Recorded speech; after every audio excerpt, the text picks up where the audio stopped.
저는 올해로 결혼 5년차 3살 먹은 딸아이를 키우고 있어요. 나이가 벌써 35인데 남편 때문에 너무 화가 나고 속이 뒤집어져서 진짜 같이 살기 힘들겠다 싶네요. 남편 나이는 저랑 6살 차이라 이제 겨우 41살인데 왜 이렇게 말이 안 통하고 세대 차이가 나는 건지 세상에 꼰대도 이런 꼰대가 없습니다. 우리 시아버지가 지금은 돌아가셨지만 생전에 그렇게 시어머니를 쥐잡듯이 잡는 바람에 시댁은 완전 가부장적인 분위기였는데 남편은 결혼 전부터 자기 아버지를 엄청 욕하던 사람이었어요. 자기는 절대로 아버지 모습을 닮지 않겠다며 집에서 숨도 제대로 못 쉬고 사는 엄마가 불쌍하다고 말하던 남편인데 어째 나이가 한 살 한 살 들어갈수록 시아버지랑 하나하나 똑 닮아가는 모습이 소름 끼칩니다. 제가 지금은 직장을 안 다니고 집에서 살림하며 아이를 보고 있어요. 저도 결혼 전에는 그래픽 디자이너로 일을 하고 있었고 나름 다니던 회사에서 어린 나이에 대리 직함까지 달고 열심히 일을 하면서 살았습니다. 하지만 결혼하고 나서 아이가 생기니까 남편이 저한테 일을 그만두고 집에서 계속 아이와 함께 있어주면서 살림을 했으면 좋겠다고 하더라고요. 그래서 결국 육아휴직 2년을 끝내고 다시 회사에 복직하려고 했던 저를 기어코 집에 눌러 앉혀놨습니다. 남편이 항상 자주 했던 이야기가 부부에게는 각자의 위치와 역할이 있는데 자기는 남자니까 나가서 돈을 벌어오는 게 일이고 저는 아내이자 엄마로서 집에서 살림하고 내조하면서 아이 키우는 것이 맞는 역할이라 하더군요. 요즘 세상에 남자 역할, 여자 역할 그런 게 어디 있냐고 말도 안 되는 소리 하지 말라고 해도 다른 사람들 모두 속으로는 그렇게 생각하지만 겉으로 드러내지 못하고 사는 거라며 육아휴직 기간 내내 제게 했던 말이 회사로 복직하지 말고 자기가 돈 다 벌어올 테니 저보고 집에서 편하게 살림만 하란 소리를 하던 사람입니다. 사실 저도 회사를 쉬고 2년 동안 집에서 아이를 보다 보니 좀 욕심이 나긴 했어요.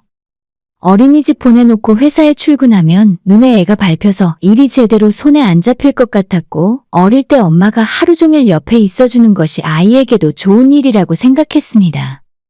그래서 못 이기는 척 남편 말 듣고 육아휴직 끝나면서 회사에 복직 안 하고 그대로 그만두었죠.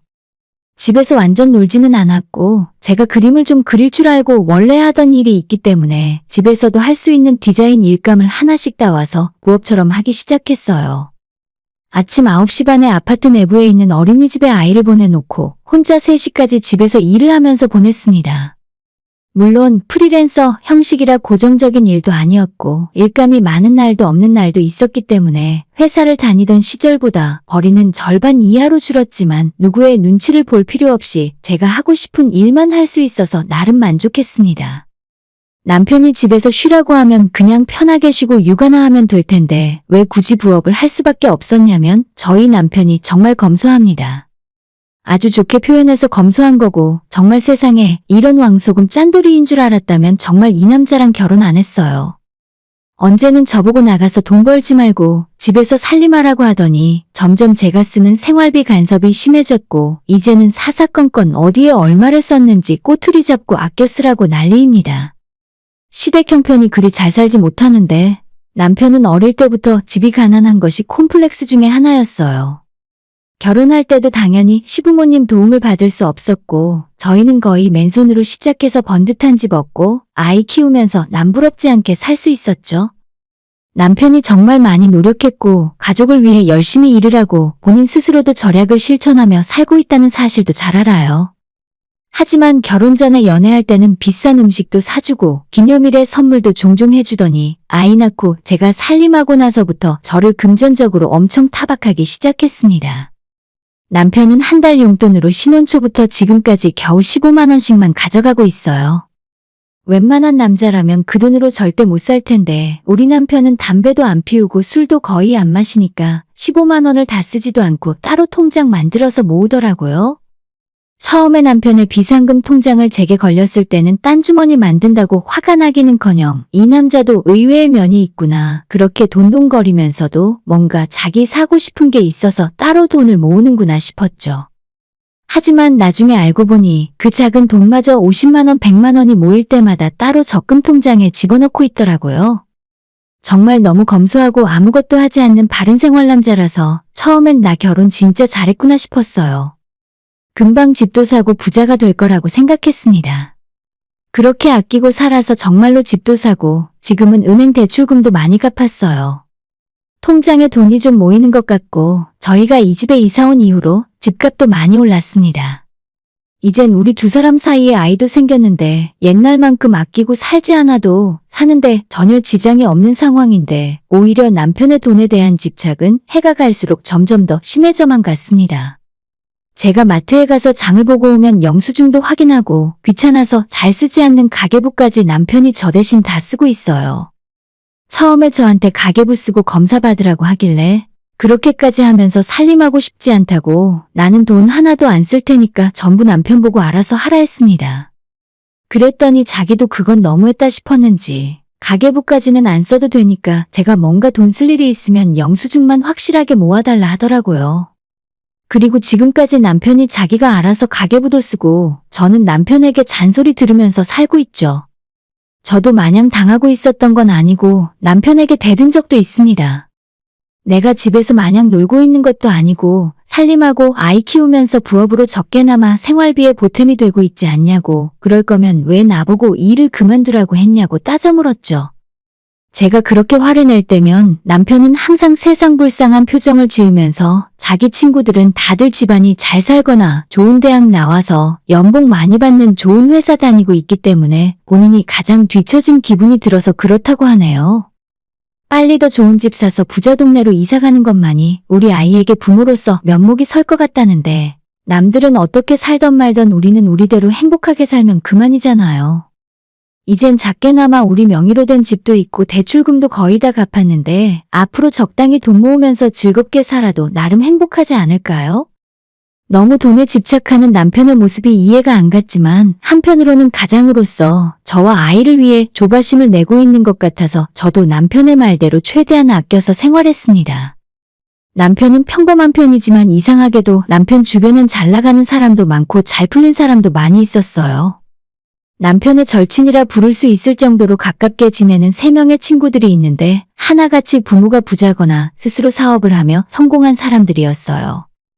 가끔 남편 친구들끼리 모이면 평범한 월급쟁이인 우리 남편만 국산차를 타고 다니고 나머지 3명의 친구들은 전부 억대의 외제차를 타고 오는 바람에 그런 것도 남편의 큰 자격지심 중에 하나였을 거예요. 하지만 금수저나 사업으로 성공한 사람과 일반 회사원을 어떻게 비교하겠습니까? 저희가 이 와중에 외제차를 사고 비싸고 넓은 집으로 이사갈 수도 없잖아요. 우리 부부가 신혼 때 살던 집은 지금처럼 아파트도 아니었고 방 2개에 주방 겸 거실 하나 있는 작은 빌라였는데 나름 결혼했다고 친구들을 초대해서 집들이를 한 적이 있었습니다. 그때 남편 친구들이 좁고 낡은 우리 집을 보면서 묘하게 안타까워했던 것도 남편은 항상 마음에 걸려 했어요. 전부 자격지심이자 우리의 열등감이지만 사실 남자들은 그런 것 하나하나 중요하잖아요. 우리 두 사람이야 양가 부모님에게 손 안 벌리고 최대한 우리 힘으로 해보자고 그런 선택을 한 거지만 그때도 남편 친구들은 전부 좋은 집에 살고 좋은 차를 끌고 다니던 때였거든요. 저도 좀 기분이 좋지 않았는데 남편은 자기 친구들 앞에서 얼마나 기가 죽었겠어요. 하지만 여기까지는 어떻게든 제가 남편을 이해하려고 억지로 노력하고 좋게 이야기해본 것뿐이고 현실은 정말 비참할 정도로 냉혹했어요. 안 그래도 저희 부부의 경제권이 남편에게 많이 있었는데 제가 회사를 그만두고 집에서 전업주부를 하게 되면서부터 전적으로 돈 관리를 남편이 하고 있고 저는 생활비 카드를 받아서 쓰는 중이었습니다. 신혼 때도 아끼고 살긴 했지만 그래도 그땐 가끔 한 번씩 외식도 하고 꽃다발 같은 선물을 받은 적도 있었는데 아이가 태어나고부터는 정말 너무하다 싶을 정도로 남편은 돈에만 집착했어요. 부부가 외식다운 외식을 해본 적도 없고 지금까지 쉬는 날에 아이랑 어디 놀러 간 적도 없습니다. 제가 먼저 남편에게 오늘은 맛있는 거 먹고 싶고 분위기 있는 곳 가고 싶다고 이야기해도 남편은 돈 걱정을 하면서 거절했어요. 여보, 집에서 살림하기 싫어서 그러는 거 아냐? 난 당신이 해준 밥이 제일 맛있더라. 괜히 나가서 쓸데없이 돈 쓰지 말고 집에서 집밥 먹어. 라고 말하면서 결국 외식 한번 제대로 해본 적이 없었죠. 남편이 어떤 말을 하건 결국 돈을 아끼기 위해서 하는 말이라고 생각이 드니까 저런 말 하나하나 신경이 거슬리고 화가 났습니다. 정말 어느 날은 한 대 때려주고 싶을 정도로 짜증났지만 그래도 남편이 무슨 생각으로 아끼는지 이해할 수 있어서 지금까지 참아왔어요. 그러다 작년 여름에 남편과 크게 싸우게 된 적이 있는데 7월이었고 초여름이라고 하기엔 너무나도 더운 날이었어요. 주말이라 저는 남편에게 아이를 맡겨둔 채 청소하고 빨래하고 집안일을 하고 있었죠. 남편은 신혼 초부터 지금까지 집안일은 거의 하지 않았어요. 저도 제가 집에서 아이 보고 살림하는 입장에서 남편에게 집안일까지 바라지는 않았습니다. 회사 생활을 적지 않게 해봤기 때문에 나가서 사람들이랑 부대끼며 돈 버는 것이 얼마나 힘든 일인지 저도 잘 알고 있어요. 그래서 주말에도 남편에게 집안일을 해달라고 잔소리를 거의 안 하는 편인데 아무튼 그날 저는 남편에게 아이를 좀 봐달라 하고 아침 먹은 설거지를 하고 난 뒤에 세탁기 돌리고 온 집안 대청소를 하기 시작했습니다. 그런데 그날따라 7월 초인데도 낮 기온이 30도가 훌쩍 넘고 정말 더웠어요. 우리가 살고 있는 아파트가 층수가 높지 않지만 정남향이고 채광이 너무 좋아서 햇살이 잘 들어오는 곳이에요. 겨울엔 따뜻해서 난방비가 얼마 안 나와서 좋은데 여름엔 쏟아지는 햇살 때문에 정말로 금방 더워집니다. 온 집안을 돌아다니며 청소기 돌리고 물걸레질을 했더니 금방 땀이 날 정도로 더워서 저는 못 버티고 에어컨을 틀었어요. 평소에 남편이 에어컨 트는 걸 싫어하기 때문에 여름이라도 웬만하면 꺼져 있습니다. 하지만 시간이 아무리 지나도 집이 시원해지지 않아서 다시 확인해보니 꺼져 있더라고요. 이상하다 싶어서 남편에게 에어컨 당신이 끈 거냐고 물어보니 자기가 껐다고 당당하게 대답했어요. 나 청소하느라고 더워서 땀나는 거 안 보여? 최소한 청소 끝날 때까지만 틀어놓을게. 라고 말해놓고 다시 에어컨을 틀고 청소를 하고 있는데 남편의 표정은 불만이 가득해 보였어요. 왜 화가 났는지 사실 말을 안 해도 알고 있었습니다. 자기는 별로 덥지도 않은데 벌써 에어컨을 틀었다고 기분이 나빴겠죠? 그러거나 말거나 저는 당장 땀이 날 정도로 더웠기 때문에 남편이 뭐라 하던 신경 쓰지 않았어요. 남편이 저러는 거 하루 이틀도 아니고 일일이 맞춰줬다간 저만 손해입니다. 청소가 끝났을 때 미리 돌려둔 세탁기도 마침 다 돌아가서 베란다에 빨래 널러 갔어요. 나도 건조기 사고 싶다. 친구네 집에서 본 건조기 정말 좋아 보였는데. 라는 생각이 들었지만 남편에게 건조기 사달라고 말을 해봐야 씨알도 안 먹힐 것 같아서 그냥 속으로만 생각했었죠. 그렇게 빨래까지 다 널어두고 저도 이제야 좀 쉬려고 소파에 앉았는데 앉자마자 바로 남편이 기다렸다는 듯 잔소리를 해댔습니다. 청소 다 했으면 에어컨 빨리 꺼. 전기세는 땅 파면 나오는 줄 알아. 저는 아직도 땀이 덜 마르고 더웠는데 남편이 말을 저렇게 하니까 기분이 확 상했어요. 아직 덥다고. 조금 이따 알아서 끌게. 대체 뭐가 그렇게 아까워서 난리야? 이럴 거면 에어컨을 사지 말고 그 돈을 아껴서 살던가. 남편에게 너는 와이프가 에어컨 바람 쐬는 것도 아깝냐고 내가 가만히 앉아서 놀고 있는 것도 아닌데 그게 그렇게 아깝냐 화를 냈더니 남편 한다는 소리가 평일엔 뭐 하다가 주말에 자기 있을 때 집안일을 하면서 난리냐고 하더라고요. 그 말을 듣고 정말 기가 막혔어요. 제가 평소에 집에서 마냥 놀지 않습니다. 그래픽 디자인 일을 받아서 집에서 부업으로 일을 하고 있고 아이 어린이집 보내놓고 나면 낮 시간에 하루 종일 일을 하고 있어요. 물론 부업으로 하는 거고 남편이 버는 월급에 비하면 큰 돈은 아니지만 그 돈에서 제 용돈이랑 비상금으로 반 정도 빼고 매달 50만 원씩 남편에게 주고 있었거든요. 회사 다닐 때만큼은 당연히 아니겠지만 저도 부부로서 살림에 무임승차하기 싫었기 때문에 단돈 50이라도 벌어서 주고 있는 건데 고작 한여름에 에어컨 바람 하나 마음대로 쐴 수 없는 현실이 맞나 싶었습니다. 그날 결국 남편과 쌓여있던 감정이 폭발하면서 결혼하고 처음으로 엄청 크게 싸웠어요. 정말 화가 너무 많이 나서 결혼 전에는 내가 이렇게 안 살았는데 에어컨 하나 틀면서 당신 눈치 보고 살아야 하냐고 소리를 질렀고 남편도 평소에 제가 아끼지 않고 낭비하는 부분이 너무 많다면서 집에 내가 있는데도 이러는데 나 없을 때는 얼마나 에어컨 빵빵 틀고 살겠어? 마치 제가 집에서 돈만 축내는 식충이로 생각하더라고요. 혼자 집안일 다 하고 아이도 제가 보는데 그 와중에 부업으로 돈까지 벌어다주는 와이프가 세상에 저 말고 또 누가 있겠어요? 너무 짜증나서 그때부터 남편에게 앞으로 부업 절대 안 하고 평일에 집안일만 하겠다고 이야기하고 남편에게 벌어서 주던 50만 원도 전부 중단했어요. 물론 말은 그렇게 했어도 사실 남편 몰래 계속 낮 시간 부업을 하고 있었고 대신 그 돈을 전부 제 비상금 통장에 차곡차곡 쌓아두고 있었죠. 당장은 아이가 너무 어려서 내가 일하러 못 나가지만 비상금이라도 있어야 남편이 화나게 할 때마다 기죽지 않고 살 수 있을 것 같았습니다. 그리고 그런 제 생각이 틀리지 않았다는 건 얼마 전에 증명되었어요. 3월에 저희 친정엄마 생일이랑 시아버지 생일이 똑같이 있어요. 게다가 올해는 저희 엄마가 환갑이고 시아버지가 칠순이시죠. 기념으로 선물을 뭘 해드릴까 남편이랑 같이 고민을 하다가 남편 입에서 먼저 여행을 보내드리는 것이 어떻겠냐 하더라고요. 장모님 여행 가시는 거 좋아하잖아. 제주도 어때? 장인어른이랑 둘이 제주도 3박 4일 정도면 선물로 괜찮지 않을까? 돈 들어가는 일이라면 질색을 하는 양반이 웬일로 무슨 바람이 불었나 싶었어요. 하지만 이건 기회다 싶어 남편 맘이 바뀌기 전에 친정엄마한테 물어보니까 안 그래도 제주도 한번 가고 싶었다며 저희가 보내주면 고맙게 다녀오겠다 하셨습니다. 남편이 항공권에 호텔 숙박 예약까지 마쳤고 심지어 제주도 가서 맛있는 거 드시라며 용돈까지 20만 원을 주길래 해가 서쪽에서 뜨나 싶었습니다. 지독한 짠돌이 남편에게 이런 면이 있었나 싶어 다시 보게 되더라고요. 그리고는 시부모님한테도 똑같이 여행 보내드리겠다고 하길래 그러라고 했죠.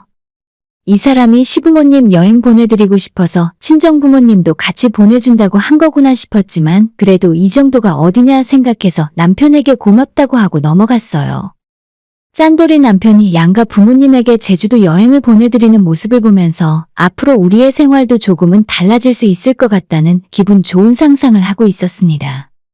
그런데 지난주에 어머님이 저희 집으로 택배를 보내셨고 집에 있다가 뭔가 싶어서 받아 열어봤더니 그 안에 면세점에서 사온 화장품이랑 말린 망고 같은 선물들이 잔뜩 들어있었어요. 택배를 받고 깜짝 놀라서 어머님에게 이게 뭐냐고 전화를 걸었더니 여행 다녀와서 저희 주려고 선물 사왔다며 부담 없이 받으라 하시더군요. 내가 너희들 덕분에 얼마나 재미있게 잘 놀다 온지 모르겠다. 화장품은 요즘 젊은 여자들 좋아하는 거라고 해서 사온 거고 거기 망고가 유명하다며? 나도 먹어보니까 맛있더라.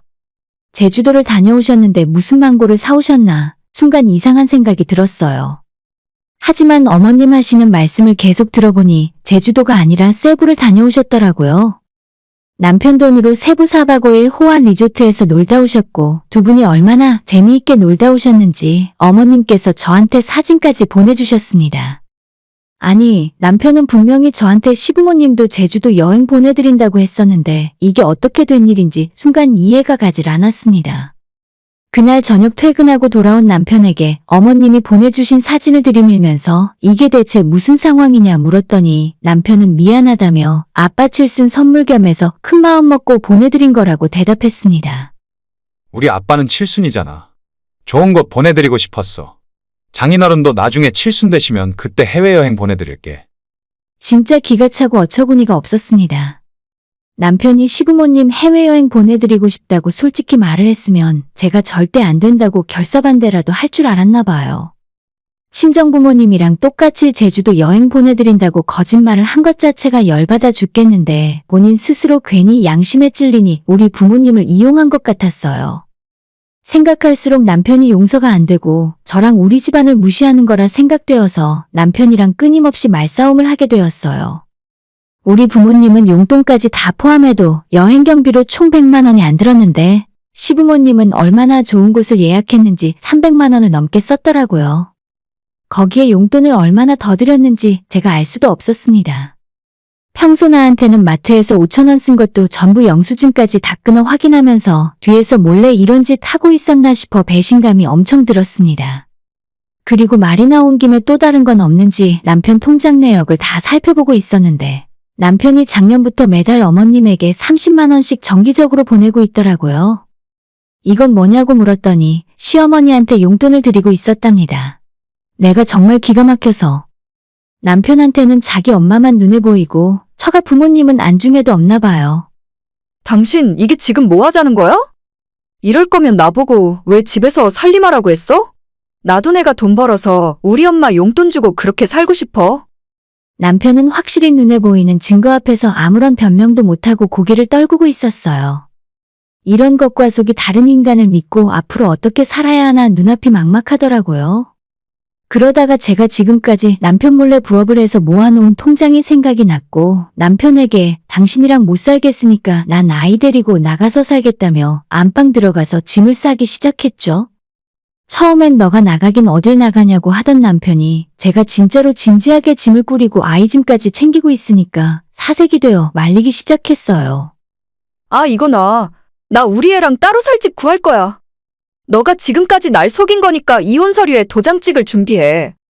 남편은 저보고 혼자 나가서 애 키우고 살 돈이 어디 있냐고 괜히 고생하지 말고 그만하라 했지만 저는 집에서 애 키우며 일할 수 있는 능력도 있고 당장 나가서 몇 달은 문제없이 살 수 있을 만한 돈도 있었죠. 남편에게 우리 이혼하게 되면 그동안 내가 집에서 살림하고 애 키우면서 기여한 부분이 있으니까 이 집의 반은 내 몫이라고 당당하게 이야기했습니다.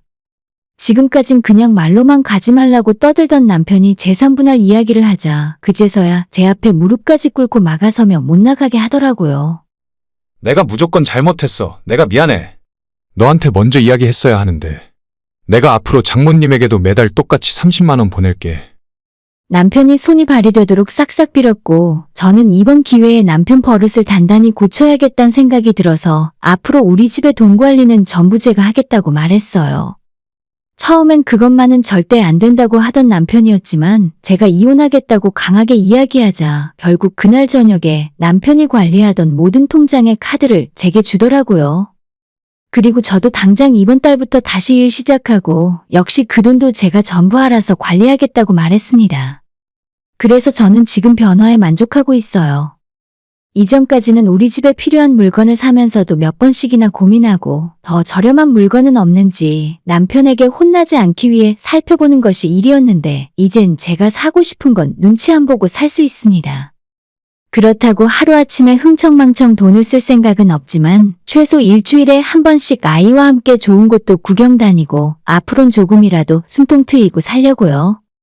저는 여전히 낮에 부업을 하고 있고 이젠 일하는 시간을 많이 늘려서 직장 다니던 시절과 비슷하게 돈을 벌고 있습니다.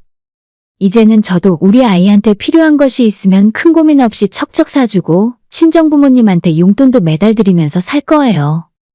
경제권을 제가 남편에게서 뺏어왔다고 사치 부리면서 살 생각은 전혀 없어요.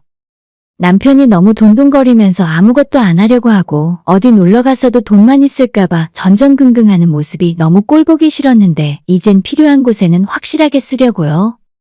일부러 이번 주에 하루는 저녁 밥하기 귀찮다고 치킨을 배달시켜 먹었는데 남편 표정이 진짜 볼만했습니다.